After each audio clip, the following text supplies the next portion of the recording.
ഉപ്പൂറ്റി വേദന ഇന്നത്തെ ചെറുപ്പക്കാരെ, സ്ത്രീകളെയും പുരുഷന്മാരെയും വളരെ കോമൺ ആയിട്ട് അലട്ടുന്ന ഒരു പ്രശ്നമാണ്. എന്തെങ്കിലും വേദനയ്ക്ക് പെയിൻ കില്ലർ കഴിച്ചിരുന്നാൽ പോലും രാവിലെ എഴുന്നേറ്റ് നിലത്ത് പാദം വയ്ക്കണമെന്നുണ്ടെങ്കിൽ ഭയങ്കര വേദനയാണ്. അതേപോലെ തന്നെ എവിടെയെങ്കിലും കുറച്ചു നേരം ഇരുന്നിട്ട് നമ്മൾ എഴുന്നേക്കുന്ന സമയത്ത് നിലത്ത് നേരെ നടക്കാൻ പറ്റില്ല, ഭയങ്കര വേദന. കുറച്ച് സമയം കഴിഞ്ഞാലേ വേദന മാറുള്ളൂ. നമ്മുടെ കാലിന്റെ അടിവശത്തുള്ള മസിലുകൾ ഏതെങ്കിലും ഒരു വശത്തേക്ക് ചുരുങ്ങിയിരിക്കുന്നതാണ് ഈ ഉപ്പൂറ്റി വേദനയുടെ ഏറ്റവും പ്രധാന കാരണം. പ്ലാന്റാർ ഫേഷ്യേറ്റിസ് എന്ന് പറയും. ഈ പ്രശ്നമുള്ളവർക്ക് അത് മാറുന്നതിന് വീട്ടിൽ തന്നെ ചെയ്യാവുന്ന 2 സിമ്പിൾ വ്യായാമങ്ങൾ പറഞ്ഞുതരാം. ഒന്നാമത്തത്, നമ്മുടെ മിനറൽ വാട്ടർ വരുന്ന ബോട്ടിലില്ലേ, അതിനകത്ത് വെള്ളം നിറച്ച് നിങ്ങളത് അടച്ച് ഫ്രീസറിൽ വെച്ചിരിക്കുക. ഫ്രീസറിൽ അത് ഐസ് ആയിട്ടിരിക്കും. വീട്ടിൽ ഫ്രീ ആയിട്ടിരിക്കുന്ന സമയത്ത് ആ കുപ്പി എടുത്ത് നിലത്ത് വെച്ച് അതിന്റെ മുകളിൽ പാദം വെച്ച് അങ്ങോട്ടും ഇങ്ങോട്ടും നമ്മളൊന്ന് ചരിപ്പിക്കുക.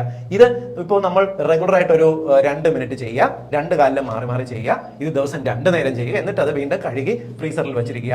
ഇത് ദിവസവും ആവർത്തിക്കാൻ നോക്കുക. രണ്ടാമത്തെ വ്യായാമം, നിങ്ങൾ ഒരു പാത്രത്തിൽ ചെറു ചൂടുവെള്ളം എടുക്കുക, ഒരു പാത്രത്തിൽ സാധാരണ തണുത്ത വെള്ളം എടുക്കുക.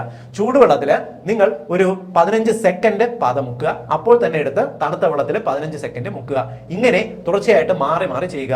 ദിവസത്തിൽ 1 നേരം വെച്ച് ഇതൊന്ന് ആവർത്തിച്ച് നോക്കിയേ. ഉപ്പൂറ്റി വേദന നിങ്ങൾക്ക് നല്ല രീതിയിൽ കുറഞ്ഞു വരുന്നതാണ്. ഇത് നിങ്ങൾ എല്ലാവരുടെയും അറിവിലേക്കായിട്ട് ഷെയർ ചെയ്യുക. ഒരുപാട് പേര് അനുഭവിക്കുന്ന ഒരു പ്രശ്നമാണ്.